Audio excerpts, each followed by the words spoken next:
আমরা কিছুদিন আগে আমেরিকার স্বাধীনতা দিবস পালন করছি না? সবাই গেছি তো। আমরা দাড়িওয়ালা যারা তারও গেছি, আমরা দাড়ি যাদের নাই তারও গেছি।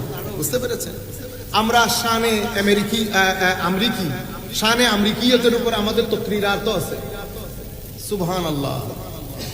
এরা তারা না যারা আমার ফিলিস্তিনি ভাইদের উপর, ইরানি মুসলমানদের উপর এই অত্যাচার করছে। আজকে আমরা ভুলে গেছি সব। এই কারণে এখানে পাওয়ার আসল। এটার মধ্যে আমি আপনাদেরকে নিয়ে আসতে চাচ্ছি। আল্লাহর দরবারে শুকরিয়া, আল্লাহ আমাকে তৌফিক দান করছেন, আমি এই জায়গায় পর্যন্ত আসতে পারছি। ঘটনা কোথায় জানেন? ইয়েজিদের কাছে, আমি ইনিয়েজিদ এটা বলতেছি, ইয়েজিদের কাছে পাওয়ারটাই হচ্ছে হক, পাওয়ারটাই হক। আর হুসাইনের কাছে হকটাই পাওয়ার। ইয়েজিদের কাছে পাওয়ারটাই হক। যেহেতু পাওয়ারই হক, সেই হেতু আমেরিকার ফজিলতের উপরে যদি হাদিস বর্ণনা করতে হয়, I have to do this. কারণ আমাকে পাওয়ার পেতে হবে, আমাকে পাওয়ার পেতে হবে, আগে পাওয়ার। বুঝতে পেরেছেন? এই পাওয়ারে থাকতে গিয়ে ম্যাকিয়াভেলির একটা ফিলোসফি আছে। আপনারা ম্যাকিয়াভেলি ছিলেন, যারা পলিটিক্যাল সায়েন্স পড়েন তারা তো জানার কথা। তো ম্যাকিয়াভেলি বলে আপনি পাওয়ারকে নিরঙ্কুশ রাখার জন্য, যেহেতু পাওয়ারই হক, পাওয়ারই, ম্যাকিয়াভেলিরও ঈমান এটার উপরে। কারণ যদি তার ঈমানও এটার উপর না হইতো, সে কেমনে বলে? তো পাওয়ারকে নিরঙ্কুশ রাখার জন্য, পাওয়ারকে কন্ট্রোল করার জন্য, পাওয়ারকে প্রিজার্ভ করার জন্য আপনি যেই কোনো ধরনের মিনস অ্যাপ্লাই করতে পারবেন, মারেন, কাটেন, চালান, সবকিছু করতে পারবেন, just to protect your power, just to protect your power. এটাকে আমাদের আধুনিক ভাষায় বলা হয় থিওক্রেটিক রুল। থিওক্রেটিক রুলকে ডিক্টেটোরিয়াল রুল বলে।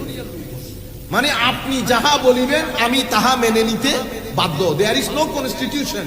What ever you saying, this is constitution. If you say ফর্থ, ইফ ইউ সে হারাম, হারাম। আপনারা বুঝতে পেরেছেন না? আমার ভাই বলবে আমরা তো এই গণতান্ত্রিক দেশ, আপনারা হচ্ছেন ডেমোক্রেটিক ডিক্টেটোরিয়াল দেশ, ডেমোক্রেটিক ডিক্টেটোরিয়াল দেশ। তো এই জন্য আধুনিক গণতন্ত্রে এটাকে ইন্ডেক্স অফ ডেমোক্রেসিতে ডেমোক্রেসিকে 3 ভাগে ভাগ করা হয়। ফুল ডেমোক্রেসি, ডিফেক্টিভ বা ফ্লুইড ডেমোক্রেসি, হাইব্রিড রেজিম। এগুলা বললে আপনারা আবার রাগ করে ফেলবেন। আর এক্সাম্পল, বুঝতে পেরেছেন? ফুল ডেমোক্রেসি আমাদের উলামায়ে কেরাম, আমরাও কথা বলার সময় একটু ইফস বাটস একটু কেটে কুটে করার দরকার। আপনি গণতন্ত্র হারাম যখন বলবেন, মানুষকে ডিসএগ্রি করার সুযোগ দিবেন। এখন সাব্বির আমাদের সৈয়দ গোলাম কিবরিয়া আজহারী সাহেব এমুক মেরে মেরে যদি বলে আমি বলতেছি গণতন্ত্র হারাম, তা আমি তো বয়ও আর কিছু বলবো না। তার বিষয় হচ্ছে সেই যখন কথাগুলা বলবে সুন্দর করে তুলে ধরবে যে আমার দৃষ্টিতে এই এই ডিফেক্টের কারণে আমি গণতন্ত্রকে হারাম মনে করি, তাইলে আমার ওপিনিয়ন দেওয়ার একটা সুযোগ হইল। আমি এটা আপনাদেরকে শিখাচ্ছি যারা বেটা আমাদের ছাত্র আছে এরকম। হাত মাত নাড়ায় যদি আপনি প্রথম দিন হারাম ঘোষণা দেন, তো আমি তো বয়ও কিছু বলবো না এখানে। এই জন্য আপনি আমাকে অধিকার দিতে হবে টু ডিসএগ্রি উইথ ইউ। আপনি আমাকে অধিকারই দিচ্ছে না, এটাকে বলা হয় একাডেমিক সন্ত্রাসবাদ, একাডেমিক টেরোরিজম, সন্ত্রাসবাদ। আপনি যাহা বলিতেছেন আমি তাহা মেনে নিতে বাধ্য হয়েছি। মনে রাখবেন, দেয়ার আর 4 kinds of, you can say 4 kinds of rule or mode of rule. একটাকে আমরা বলি থিওক্রেটিক, আর একটাকে বলি অটোক্রেটিক, আর একটা ডেমোক্রেটিক, আর একটা আমাদের ইসলামিক ডেমোক্রেসি।